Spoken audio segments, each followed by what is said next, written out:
और अगस्त में एक बार फिर से क्रांति क्यों भड़की है, ये आपको बता दे रहे हैं। दरअसल जो हालात इस वक्त बांग्लादेश में बने हैं उस पर केवल भारत की नहीं देश दुनिया की नजर है और इसीलिए हम ये सवाल पूछ रहे हैं और ये समझाने की कोशिश कर रहे हैं आपको कि अगस्त में क्रांति क्यों भड़की है आखिर। दरअसल जून जुलाई में आरक्षण के मुद्दे पर छात्रों का प्रदर्शन था और यह प्रदर्शन बहुत लोअर लेवल पर शुरू हुआ था, लेकिन धीरे धीरे ये बड़ा होता चला गया। आंदोलन को दबाने के लिए जबरदस्त पुलिस एक्शन लिया गया, शांत कराया जाए छात्रों को, लेकिन छात्र शांत नहीं हुए। आरक्षण कम करने के फैसले से आंदोलन धीमा जरूर हुआ था, लेकिन कुछ दिनों के बाद यह आंदोलन और अग्रेसिव हो गया। इस दौरान 6 प्रमुख छात्र नेताओं को पुलिस ने पकड़ा था, लेकिन उसके बाद गुस्सा छात्रों का और ज्यादा बढ़ता चला गया। हिरासत में रखे गए छात्र नेताओं पर अत्याचार किए गए हैं, ऐसे आरोप वहां के छात्रों की ओर से लगाए गए हैं कि जिन छात्रों को हिरासत में लिया गया उनके साथ अत्याचार किया गया। जबरन आंदोलन खत्म करने के बयान जारी कराए गए छात्रों से, उन पर अत्याचार करके कि भाई हम आंदोलन खत्म कर रहे हैं, ऐसा आरोप छात्र लगा रहे हैं और ये फोर्स किया गया उन लोगों को। कुछ छात्र नेताओं की रिहाई के बाद सारा भेद खुला और हिरासत, अत्याचार, जबरन बयान दिलाने से छात्र और ज्यादा भड़क गए, जिसके बाद स्थिति ऐसी बन गई कि शेख हसीना को प्रधानमंत्री पद से इस्तीफा देना पड़ा और उनको देश छोड़ने के लिए 45 मिनट का अल्टीमेटम दे दिया गया। क्या हालात बने, क्यों हालात बने, एक बार फिर इस रिपोर्ट में देखिए।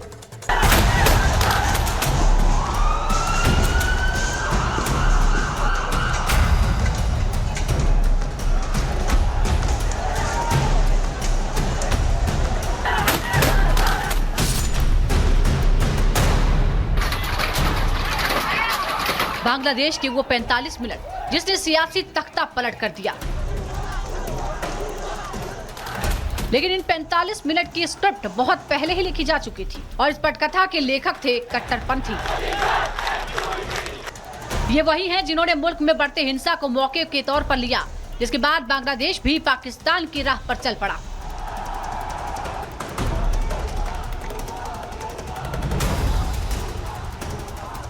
जिस कट्टरपंथ की वजह से पाकिस्तान कंगाली की कगार पर है, जिस कट्टरपंथी संगठन के कारण पाकिस्तान में अनाज की जगह आतंकवाद पनप रहा है, उसी राह पर बांग्लादेश भी बढ़ चुका है।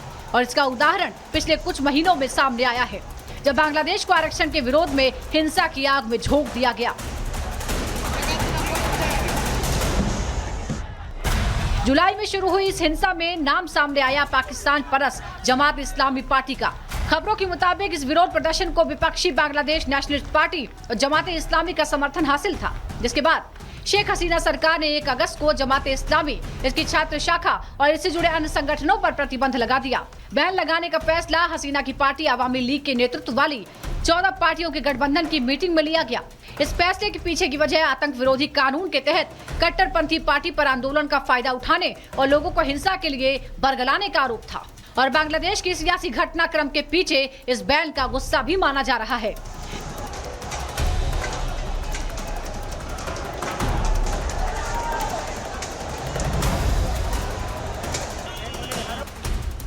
जमाते इस्लामी एक राजनीतिक पार्टी है जिसे बांग्लादेश में कट्टरपंथी माना जाता है, जो पूर्व पीएम खालिदा जिया की समर्थक दलों में शामिल है। जमाते इस्लामी की स्थापना 1941 में ब्रिटिश शासन के तहत अविभाजित भारत में हुई थी। 2018 में बांग्लादेश हाईकोर्ट के फैसले का पालन करते हुए चुनाव आयोग ने जमात का पंजीकरण रद्द कर दिया था और वो चुनाव लड़ने से अयोग्य हो गई थी। ये कोई पहली बार नहीं था जब कट्टरपंथी जमात इस्लामी पर बैन लगाया गया था। इससे पहले बंगबंधु शेख मुजीबुर रहमान की नेतृत्व वाली पहली सरकार ने भी इस पर बैन लगाया था। उसके पीछे की वजह बांग्लादेश की आजादी का विरोध करने के साथ पाकिस्तान की कब्जे वाली सेनाओं का सहयोग करना था। हालांकि बंगबंधु की हत्या के बाद सैन्य तानाशाह जनरल जियाउल रहमान ने प्रतिबंध हटा दिया था, जिसके बाद कट्टरपंथी पार्टी ने अपने पैर पसारना शुरू कर दिया। 1 अगस्त को कट्टरपंथी पार्टी पर बैन लगा और 4 दिन बाद यानी 5 अगस्त को मुल्क में सियासी उलटफेर हो गया। हालात ये हो गए कि शेख हसीना को सिर्फ 45 मिनट का वक्त दिया गया। इधर जमाते इस्लामी पार्टी की समर्थक खालिदा जिया को जेल से रिहा करने का ऐलान कर दिया गया है, जो इस बात की ओर इशारा कर रहा है कि पाकिस्तान की तरह ही बांग्लादेश में भी कट्टरपंथ अपनी जड़ें मजबूत करने में लगा है, क्योंकि पाकिस्तान में भी चुनावी राजनीति में जमाते इस्लामी शाखा सबसे प्रमुख है। Bureau report, Republic Bharat. और बातचीत के लिए मेहमान लगातार हमारे साथ जुड़े हैं कि बांग्लादेश के हालात पर जो स्थिति इस वक्त बनी हुई है, सर्वदलीय बैठक भी हो रही है। मेहमानों का परिचय करा दूं, मेजर जनरल एसपी सिन्हा हमारे साथ है, मेजर राजन कोचर इस वक्त स्टूडियो से हमारे साथ जुड़ रहे हैं, मेजर वीके दत्ता हमारे साथ स्टूडियो से हैं और कर्नल शैलेंद्र सिंह हमारे साथ है। महिमा, बिल्कुल, देखिए लगातार इस पूरे मामले पर तो नजर ही, लेकिन सबसे पहले शैलेंद्र सिंह जी, मैं आपसे सवाल पूछना चाहूंगी कि सबसे बड़ी बात अभी क्या विकल्प है शेख हसीना के पास, वो आगे क्या करेंगे, लेकिन दूसरी बड़ी बात कि अब हमें भी अलर्ट होने की जरूरत, क्योंकि दुश्मन कम नहीं है। अब बांग्लादेश से भी देखिए इस तरह की तस्वीरें लगातार सामने आ रही है, वहां पर भी हमें बॉर्डर्स पर जो हमारे इलाके हैं वहां पर हमें अपनी सेना को और ज्यादा तैनात करना पड़ेगा। जय हिंद, नमस्कार। सबसे बड़ी बात यह है कि हमें हमेशा इंडिया एंगल ज़रूर देखना चाहिए। आज मैं ये बड़ी जिम्मेदारी से कह पाऊंगा, अगर इस पूरे इवेंट्स का एनालाइज करें तो ये सीधे सीधे इंडिया बांग्लादेश के रिलेशंस के ऊपर क्वेश्चन मार्क लगाएगा, चैलेंज पैदा करेगा। जो आपने बिल्कुल ठीक कहा, हमें ना केवल अपनी फ़ौज वहाँ बढ़ानी पड़ेगी बॉर्डर्स के ऊपर, क्रॉस बॉर्डर जो हमारे शरणार्थी आएंगे उनको भी हैंडल करना पड़ेगा। ओवरऑल एक इम्पैक्ट हमारे ऊपर इकोनॉमिकली भी आएगा, एक बर्डन भी आएगा। ओवरऑल ये भी आएगा कि क्या अब इंडिया इतने 1 करोड़ से ज़्यादा शरणार्थी लेने को तैयार है, हिंदूज़ के ऊपर जो अटैक हो रहे हैं उनको सबको वापस लेने को तैयार है। जिस तरीके से चीज़ें अनफोल्ड हो रही हैं, मुझे ऐसा क्लैरिटी के साथ दिख रहा है कि ये एक सिस्टमैटिक सैबोटाज है। ये इसके ऊपर एक अकेला छात्र या वो 6 लीडर जिनको के अरेस्ट किया गया था, ये उनकी क्रिएशन हो नहीं सकती, क्योंकि इस पूरे इवेंट के बीच में छात्र रिजर्वेशन अपने आप में मुद्दा दिख ही नहीं रहा। क्योंकि अगर दिखता तो आज सवेरे तो कम से कम बंद हो जाना चाहिए था सब कुछ, क्योंकि आपको तो सब कुछ मिला हुआ है। मैं कहता हूं कि अगर थोड़ा सा पीछे भी जाएं, कौन सा ऐसा इवेंट है जो दिखाता है कि सिर्फ रिजर्वेशन के लिए ये सारा का सारा किया जा रहा है। ये किया जा रहा है 3 कंट्रीज के अपने इंटरेस्ट के लिए। पाकिस्तान अपना रिवेंज ले रहा है, अनस्टेबल कर रहा है। चाइना इंडिया बांग्लादेश के अच्छे रिलेशंस टॉलरेट नहीं कर पा रहा, इकोनॉमिक ग्रोथ टॉलरेट नहीं कर पा रहा। यूएस इसको आंख बंद इसलिए किया हुआ है क्योंकि उसने नेवल बेस मांगे थे बांग्लादेश के अंदर, जो उसको नहीं मिले। सो ओवरऑल अगर आप देखें तो ये एक एंटी इंडिया कैंपेन भी है। बिल्कुल। और देखिए सर, आपसे मेजर एसपी सिन्हा सर, आपसे भी ये समझना चाहूंगी, क्योंकि देखिए 2 महीने पहले आरक्षण के खिलाफ जो ये प्रदर्शन शुरू हुआ था, हिंसा में इस कदर तब्दील हुआ कि तख्ता पलट तक हो गया है बांग्लादेश में। आखिर क्या वजह सामने आ रही है, किसका हाथ इसके पीछे हो सकता है, हो क्या रहा है बांग्लादेश में? चीन और पाकिस्तान का हाथ है, बहुत साफ है, एकदम स्पष्ट है। क्यों?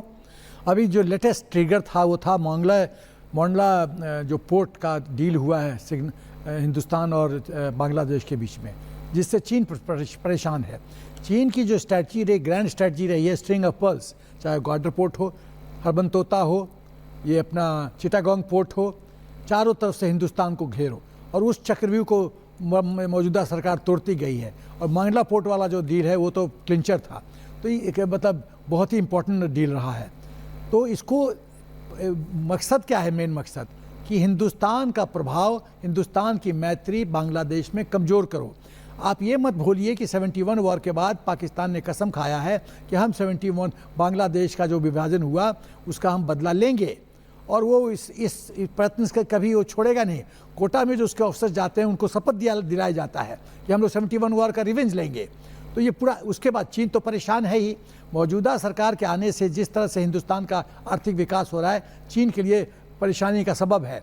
मैन्युफैक्चरिंग हब शिफ्ट हो रहा है, चीन खुद परेशान है। तो परेशान करने के लिए वो हिंदुस्तान को कमज़ोर करना चाहता है। जब इस तरह से रिश्ता बिगड़ेगा, आर्थिक विकास, मंडला पोर्ट डील रहेगा कि नहीं रहेगा, हमारा इकोनॉमिक एंगल, फिर जो हम लोग कहा जा रहा है कि रिफ्यूजीज आएंगे, मेरी अपनी सोच है, सवाल नहीं पैदा एक भी रिफ्यूजी लेने का। ये कोई धर्मशाला नहीं है। दूसरे की समस्या हम सब सपोर्ट करेंगे, लेकिन हम ये नहीं लेंगे। पॉपुलेशन से हम ऑलरेडी परेशान हैं, एक्स्ट्रा पॉपुलेशन क्यों ले अपने देश के अंदर?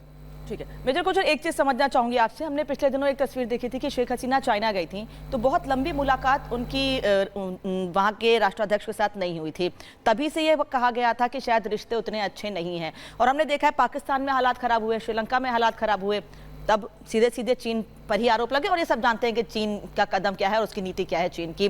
अब यहाँ पर क्या यही स्थिति, क्योंकि शेख हसीना वहाँ से चली आई थी, लंबी मुलाकात नहीं हुई, जो चीन चाहता था वो नहीं कर रहा था बांग्लादेश, इस वजह से ये स्थिति बनी है? और आगे चीन क्या इसको लेकर और भी कुछ कदम उठा सकता है कि बांग्लादेश या पड़ोसी मुल्कों को और परेशान करे? देखिए, ये काफ़ी कंट्रीब्यूटिंग फैक्टर्स होते हैं। जब भी एक देश में तख्ता पलट होता है इस टाइप का, एक प्राइम मिनिस्टर को, और वो भी इलेक्टेड प्राइम मिनिस्टर को रिज़ाइन अपना करना पड़ा और अपने देश को छोड़ना पड़ा, और इस सर्कमस्टांसेस में छोड़ना पड़ा। तो इसमें बहुत सारे फैक्टर्स हैं।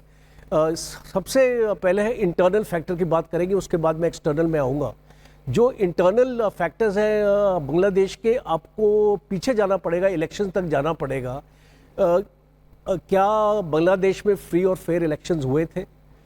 क्या सारी पॉलिटिकल पार्टीज ने इलेक्शन में पार्ट लिया था? तो 2009 से कह रहे हैं कि इलेक्शंस फ्री फेयर नहीं हुए हैं। नहीं हुए। क्या अवाम शेख हसीना के साथ थी? ये हमारा पहला क्वेश्चन है। दूसरा है कि जो एक्सटर्नल ताकत, जब आपके जो इंटरनल आपके हालात आपके वीक होंगे तो बाहर के लोग इसका फ़ायदा उठाएंगे, और इसीलिए ये जमात इस्लामी को वहाँ पे डाला गया है। एक आईएसआई का डिज़ाइन है बांग्लादेश को वीक करने के लिए, उसके पॉलिटिकल सिस्टम को वीक करने के लिए, और बांग्लादेश में इस तरीके की डिस्टर्बेंसेस लाने के लिए। अब चाइना की विजिट की बात करते हैं, जिसने आपका जिक्र किया आपने। चाइना की विजिट शेख हसीना ने उसको अब्रप्टली छोड़ के आई थी, लंबी होनी थी विजिट, और वो इसलिए आई थी जल्दी क्योंकि कुछ डिमांड्स चाइना ने मांगी थी बांग्लादेश से, जो वो शेख हसीना उस पर एग्री नहीं करना चाहती थी, इसलिए वो वापस आ गई। और वापस आते ही उसने इंडिया के साथ डील करी, और जो चाइना को वो ट्रेड एग्रीमेंट्स देनी थी वो उसने भारत को दी। वो एक पॉइंट हो गया, एक बहुत इम्पॉर्टेंट, आप उसको एक माइलस्टोन मान के चलिए कि जिसकी वजह से ये पूरा प्रोसेस जो हुआ है बांग्लादेश में एक्सेलरेट हुआ है। अच्छा, दूसरा इसमें सीआई के भी इन्वॉल्वमेंट है, क्योंकि प्राइम मिनिस्टर शेख हसीना के रिलेशंस वॉशिंगटन के साथ अच्छे नहीं चल रहे थे। एक मिलिट्री बेस की भी मांग हुई थी वॉशिंगटन की तरफ से, जिसको नकार दिया था। तो वो भी एक सीआईए का एंगल, कुछ एनजीओज हैं बांग्लादेश में, वेस्टर्न एनजीओज, जो ये पूरी चीज़ को और आग दे रहे थे बांग्लादेश में। तो ये जितने भी हम देखिए, कोटा स्टेट था, बिल्कुल वो तो खत्म हो गया, बिकॉज जब सुप्रीम कोर्ट ने आपको 30% से 5% पे लेके आ गए, तो वो एजिटेशन का कोई मतलब ही नहीं था। फिर भी एजिटेशन क्यों हो रहा था? ये इसकी मेन वजह उसको यही थी कि ये जो बाहरी अपनी ताकतें हैं, ये चाहती थी इस एजुकेशन को लंबा खींचे। आप लगातार बता रहे हैं विस्तार से, देखिए लगातार तस्वीरें सामने आ रही, वो आपकी टीवी स्क्रीन पर इस वक्त आपको बता रहे हैं। मीटिंग जो है वो शुरू हो चुकी है। इससे पहले आपको जानकारी दे रहे थे कि मीटिंग शुरू होने वाली। देखिए लगातार आपको इस वक्त बता रहे हैं कि मीटिंग शुरू हो चुकी है, जिसमें तमाम जो सांसद भी आपको इस वक्त नजर आ रहे हैं नामे का।